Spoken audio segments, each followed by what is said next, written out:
Hey lovelies, Esther here. Wondering if you want to go steady with one deck.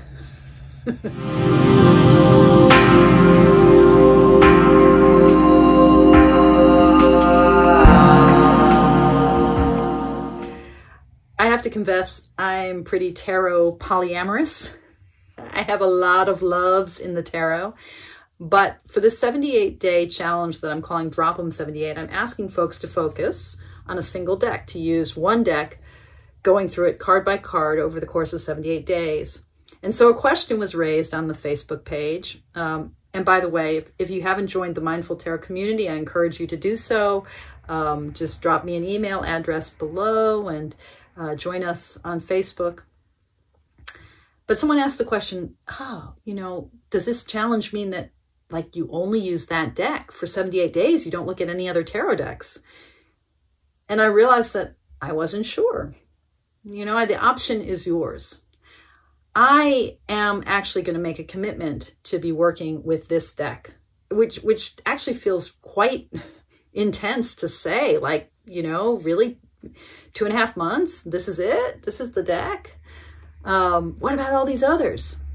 And, you know, there'll be readings for clients and there'll be classes and other kinds of workshop-y type things where I'll probably be bringing other decks forward, and I don't know. But my intention is this is the deck. This is the deck that I'll be thinking about for 78 days. And so, you know, in much the same way that people might have a bachelor or bachelorette party before you get married, I thought I would spend a little bit of time having a little bachelorette tarot video in which I celebrate some of the loves that have really been filling my heart with joy over the past few months. So this isn't in a particular order, although I will end with the 2 decks that I'm kind of most excited about and that I'm going to miss the most if I'm not playing with them regularly. But it's no particular order, just what's arrayed around me. So, so I wanted to start by saying, I recently snagged another copy of the Keshobo Tarot, which is this 1973 Japanese tarot deck that's extraordinary. That is this kind of Marseille woodblock style artwork with a very limited palette of a kind of sage green and a gold and a red. And it takes this Marseille woodblock imagery and then marries the Rider-Waite-Smith iconography of the minors with the Marseille style images of the majors in a way that's just, it's just really cool and really fresh and really fun. When I got my first copy of this deck, some of you may remember I did a little video on this. I ended up making a study version of the deck just by using my my iPhone to take photographs of the cards. So they all got cropped because, and they're like sort of slightly different shading. Some have more contrast than others. Like look how white his face is versus the peachiness of the Page of Cups. It was just like a quick down and dirty version of it. But what I like about my study edition is, first of all, if it gets hurt, it gets hurt. There's nothing valuable here. And I was also able to do that kind of make playing cards linen finish. So I really enjoy this. But when I snagged the second copy on eBay, just from stalking eBay, I got a really good price. That meant that I could have one vintage copy to keep pristine and beautiful and one vintage copy to read with. So now I finally feel good and confident about my working copy of the actual Keshobo Tarot. There it is in all of its beauty and glory and weirdness and fabulousness. I mean, look at that magician. That's insane. Ugh, I love this deck. Anyway, so that's really wonderful. And I haven't even begun to play with it because the bag just arrived today. And if you know anything about me, it's that I need the bag before I can play with the deck. So yeah, so I haven't played with it, and I'm about to start a challenge where I have to say goodbye to my Keshobo. Okay, there's that. Just a couple weeks ago, I got my Pam's Recolored Tarot from my lucky card from Raelle. I love Raelle's decks. She does these kind of, a lot of them are borderless vintagey versions of the Rider-Waite. She also has a, what is that called? The Ethernal Sands of Egypt? No, that's not what it's called. It's a historical deck. I don't even know. I don't even know what it is. But this is her latest version. It's gilded in this really nice matte gold. I'm not a huge gilding fan, and when I like gilding, it's the matte kind. But what makes this deck so cool is the really incredible, look at that, 9 of Wands. The gorgeous coloration. Some of it is more extraordinary than other cards. Some of the cards, oh, look at this Knight of Wands. You know, like this star is nice, but not that exciting. But, oh my God, look at the Queen of Cups. And in fact, the Cups court all has this kind of purple halo.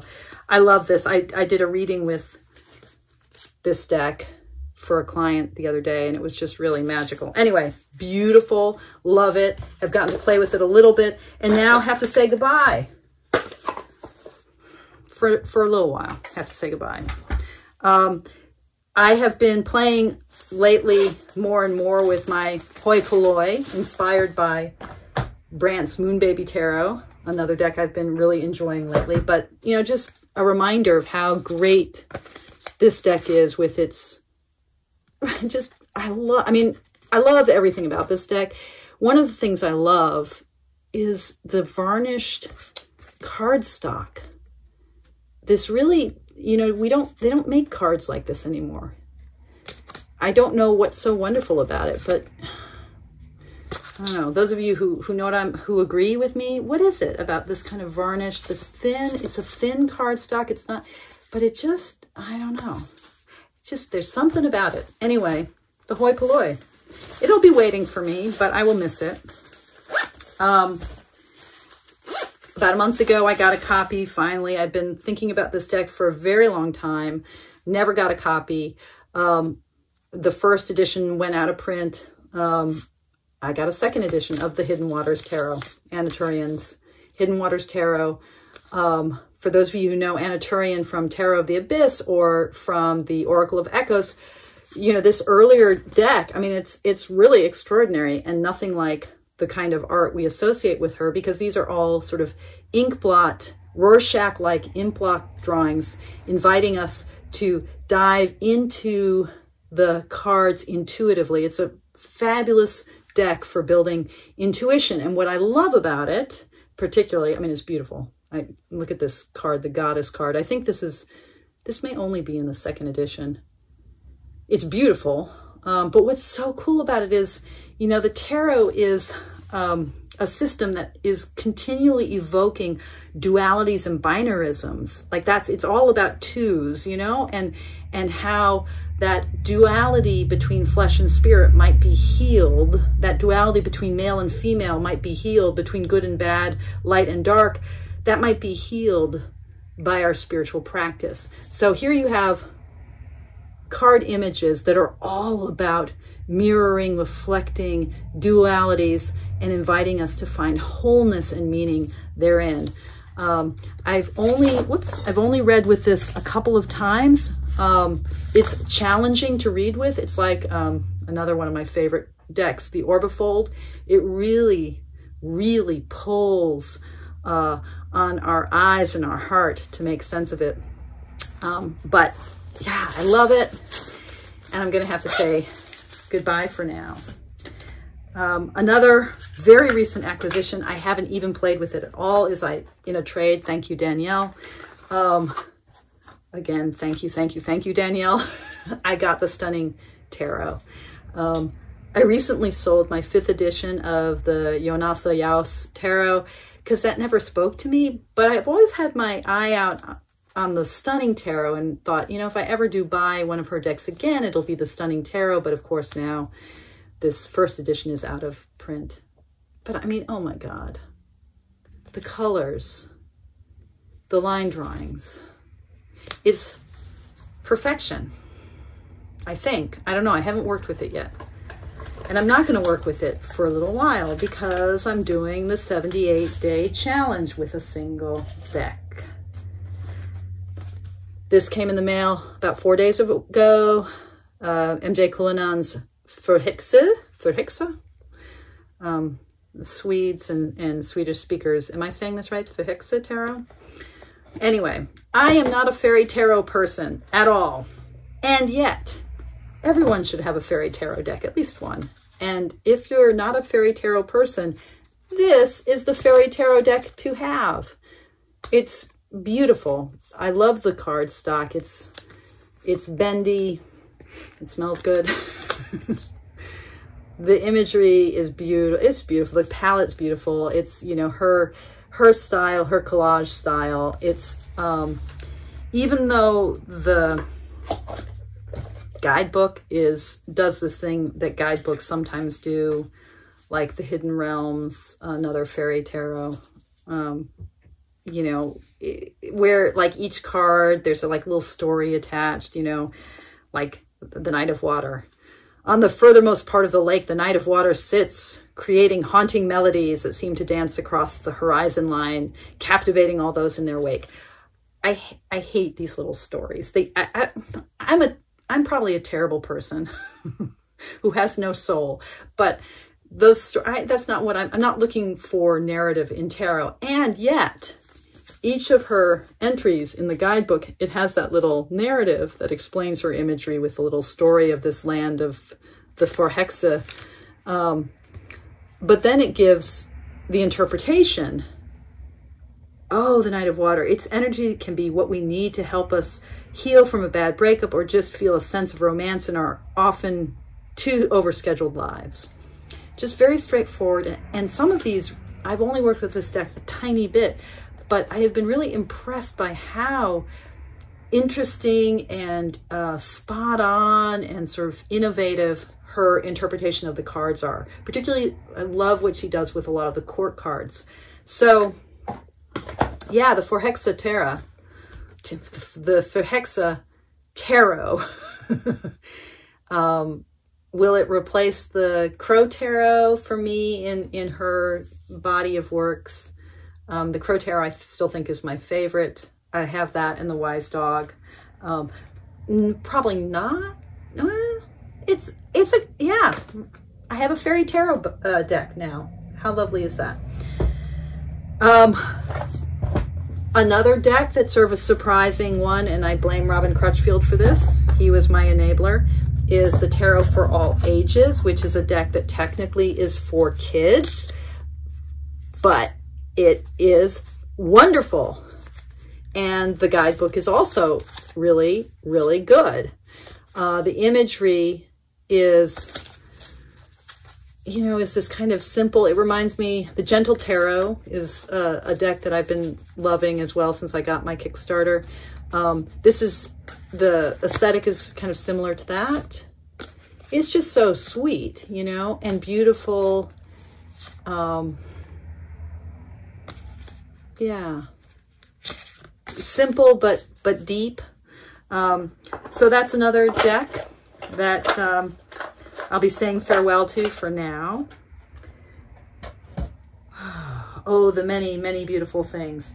I got the second edition of the Tildwick Tarot. I finally broke down. I have the first edition, and then I realized that, you know, that I love the first edition, and I actually am enough of a crazy person that I need the second edition as well. And I'm really glad I got it. It's gorgeously produced. I love this copper gilding, although I'm not a gilding fan. I love the matte cardstock, and I love what, what's his brother's, what Neil Lovell's brother, I can't remember the brother's name, what the artist who's deceased, what his brother did in terms of often deepening the saturation and the contrast. And you know, not every card do I like the rendering here more, but I'm so appreciative to have this companion deck to my first Tildwick. And so getting the second encouraged me to bring out my first, which I hadn't played with in a couple years. And this deck, man, if I weren't doing the Wild Unknown, I'd probably do the Tildwick for this challenge. Yeah, amazing deck. And I will be saying goodbye to it for a little while. The Symbolic Tarot of Worth. This is a Los Scarabeo version of the Oscar Worth. Oscar Worth? Why does that not sound right? Oswald. Oscar. Oswald Worth. Oswald Wirth Tarot. And I think they did a really, really good job. You know, the way they interpreted the minors and then the fidelity to the artwork of the majors. It's beautiful. It shuffles well. Good tarot smell. I don't like the backs at all. They seem like they're completely, the aesthetic has nothing to do with the aesthetic of the Wirth Tarot. But I've really enjoyed, I mean, this is a, you know, it's a goofy, I mean, you know, it's a goofy deck in a lot of ways from a modern sensibility. But it's really fun to play with. And I've had a couple of really, really good readings with it. You know, I love the chords. They're fabulous. So another deck saying goodbye to for now. But the two decks I'm going to be missing the most, I finally got a copy of Shannon Loftus's Augenblick Tarot, which is no more, sold out of print. I had missed buying the square version of it. I remember seeing it at Northwest Tarot Symposium back when Shannon first made it and like really think it was cool. But a square tarot deck, I was like, oh, do I really? And I just hesitated. And it was one of those moments, you know, like I should get this. And I didn't get it. And then this one came out and was gone before I even realized it was gone. And then there were some remainder copies left. And now I own it. And I love it. I love this deck. I love her guidebook, where she talks about the sourcing of the images. This and the Tildwick, you know, they sort of hit me in a similar way. This kind of invitation to enter into a place and a memory. And there's a sense of hauntedness, of a kind of ethereal sort of melancholy. I don't know, super deep. I think, yeah, you know, this or the Tildwick, if I weren't doing the Wild Unknown, that's what I'd be doing for the challenge. It's a gorgeous deck, folks. And I will really miss playing with. And I just acquired, this is a crazy deck. This is an artist on Make Playing Cards who does versions of historical decks, and he makes them kind of vintagey, or he cleans them up. He takes stuff out of the public domain and kind of polishes them up and then prints them, and you can print on demand through Make Playing Cards. And this is his vintage edition of the Aquarian Tarot. And oh my God, folks. I mean, I love the Aquarian Tarot, as some of you know. And this is actually a bigger format than the actual Aquarian Tarot, which I'm not sure I'm thrilled about that. The borders are a little bit too big, I think. But I have been reading with this obsessively. Oh my God, I love that King of Rods.